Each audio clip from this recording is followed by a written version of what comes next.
Magandang araw mga karisikulo. Tayo po ay magluluto ng adobong Bisaya. Ito po yung aking mga ingredients. Bawang, onion, ginger, siling haba, at saka tanglad. At meron pa ako ritong ng aswite.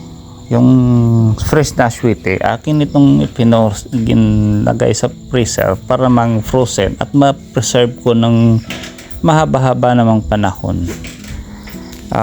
Tayo ay magluluto ng tinatawag na pork adobo, at ito pa pala yung isa kong ingredients, yung sinamak, yung manghang, yung tipo mong naalmoranas ka na.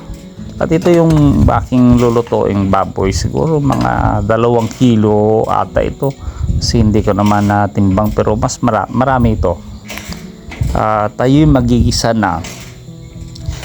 Sinadya kong ramihan ng mantika kasi gusto ko yung parang maprito sa. Lagay na natin yung bawang. So nilagay yung bawang na bago, hindi pa mainit yung mantika, para hindi naman matosta o mas masunog yung ating mapait naman yung kung masunog yung ating bawang. So hinalo-halo ko at inantay ko ng konti pa at lumabas yung aroma.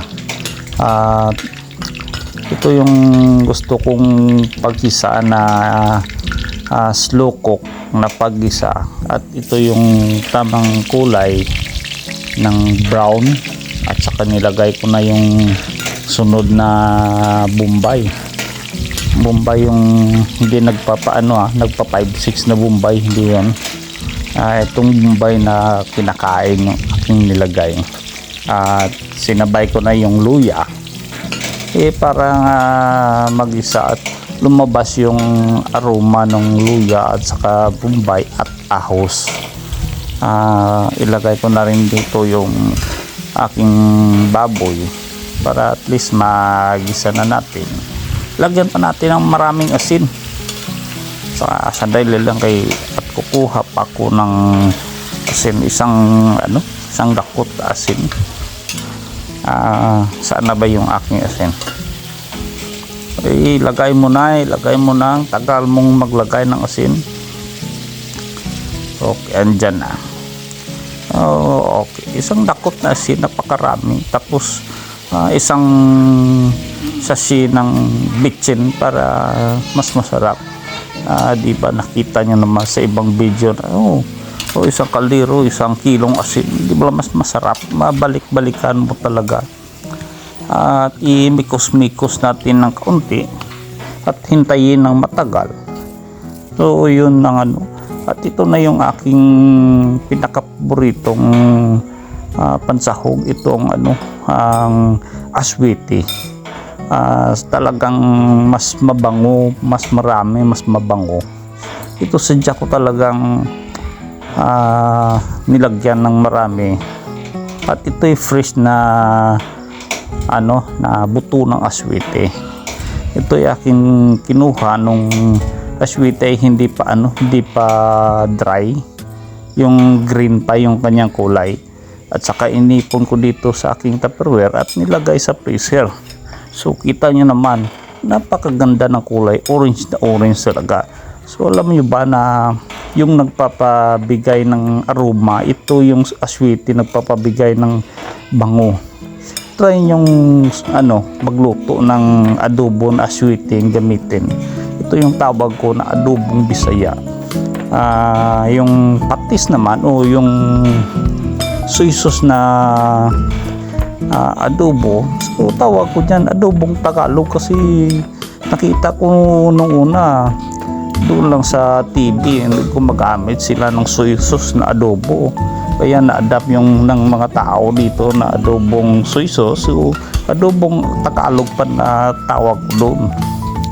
So ito na, nagmikos-mikos na ako para ma-mix yung kanyang lasa, at saka medyo malalo lambot na yung aking nilagang baboy.